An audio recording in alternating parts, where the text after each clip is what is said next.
Hi, welcome back to the channel. Pack and Young here. I thought I'd do something a little bit different today and do a quick breakdown of one of my sparring sessions in Brazilian Jiu-Jitsu. Hope you enjoy. Okay, before I start this video, just a little bit of context. I am a brown belt. I have been training for 13 years now in Brazilian Jiu-Jitsu under Professor Paul Cole at 5 Rings Grappling Academy in Mansfield. In this video, I am training with my friend Adam. He is currently a purple belt and we are training at his home due to having a busy schedule with work or family life. I am very lucky that I am able to keep up my training with Adam at his place. So let's get into the video. So we clap hands and start our roll with a bit of wrestling, a little bit of hand fighting, a little bit of snap down onto the neck. And this is where I managed to isolate his left arm, using my armpit to control his arm, then falling back and using my right leg to trip him over.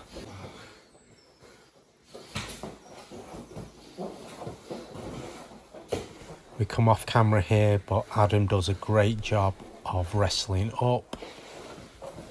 However, he gives up his neck and I managed to snap him back down or use this to get on his back.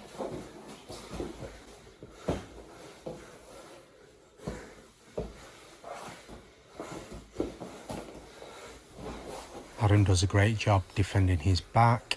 He's quite wriggly, and because I felt like I was about to lose the position, I roll on top and then apply loads and loads of pressure, climbing the mount up. So here I can see Adam's left arm trying to create a shield, and I will use a reverse grip with my left hand on his wrist line and push it across so I could gift wrap him. Aware that he is going to turn out, I make sure I keep my hips very, very high and light into a tripod position. Then use this opportunity to take his back. This is where we roll off camera again. Adam does a great job defending his neck. However, playfully, I let him know that I can smother him, but then decided to release it.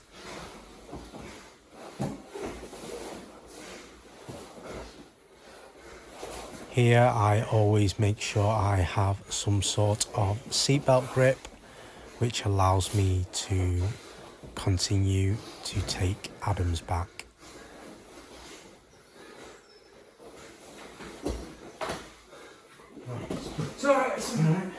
I believe here I heard a pop and I thought it was Adam's ankle, and I was just checking if he was okay. After rolling around on his back for a little bit, I managed to isolate Adam's left arm, pin it to my chest, and eventually I managed to take the arm. Adam taps here. Immediately after he taps, he uses this opportunity to jump straight onto my back. He's quite vicious like that, and then we have a little bit of a scramble.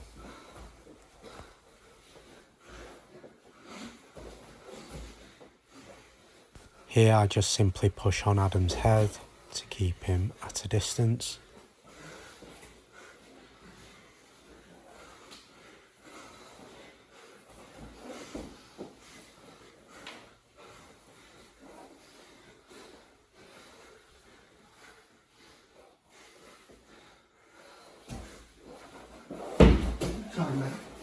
I hear another sound and check in on Adam if he is okay. It's always good to check if your teammate is okay whilst you're rolling.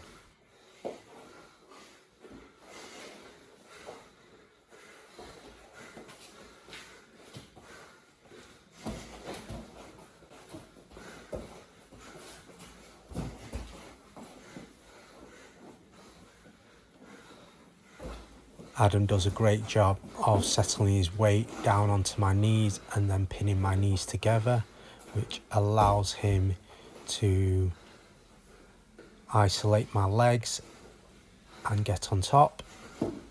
I just remain very, very calm here and make sure that he stays below my hip line. Remaining very calm and keeping him below my hip line, I never ever felt concerned that he would secure a mount. This is where he abandons this and goes to my side. Here I would continue to use my right elbow to make sure he remains at a safe distance and he could never climb up his side control. I'd use my right forearm and right elbow underneath his armpit to hip escape.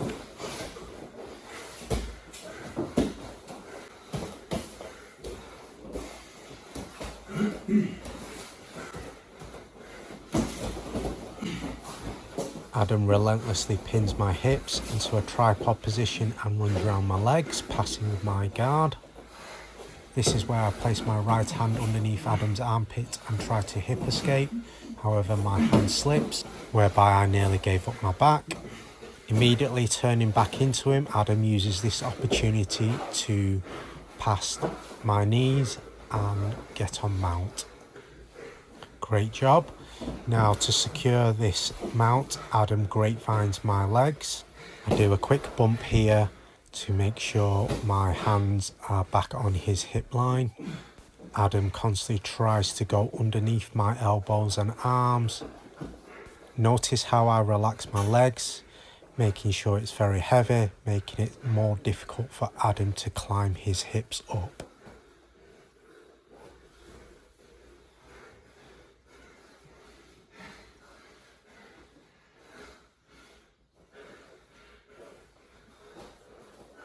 Here's where I use my left foot to stomp on Adam's right foot, which makes it very difficult for Adam to climb his guard up or isolate my arms.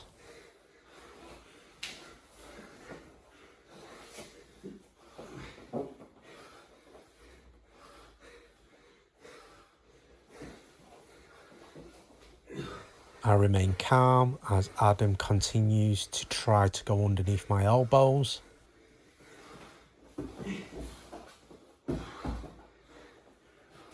I do a quick bump here to make sure I can create enough space to put my hands back on Adam's hip line and disrupt his posture. This is where I noticed Adam's left side was very heavy after the first bump, so I knew I could sweep him to my right if I did a second bump and isolated his right leg with my right hand.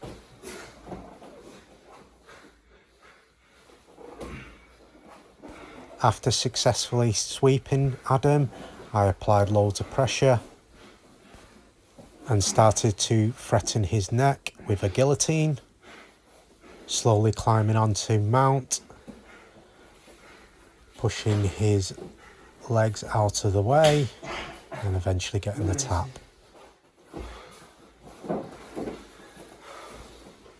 This is where we continue to roll for the next 2 minutes to finish the 10-minute round, and unfortunately my battery does run out and I do not have any more footage. We tend to do 3 or 4 10-15 minute sparring sessions. Not bad for a bunch of 40-year-olds. So if you like this type of content, please like, comment and subscribe. Be much appreciated.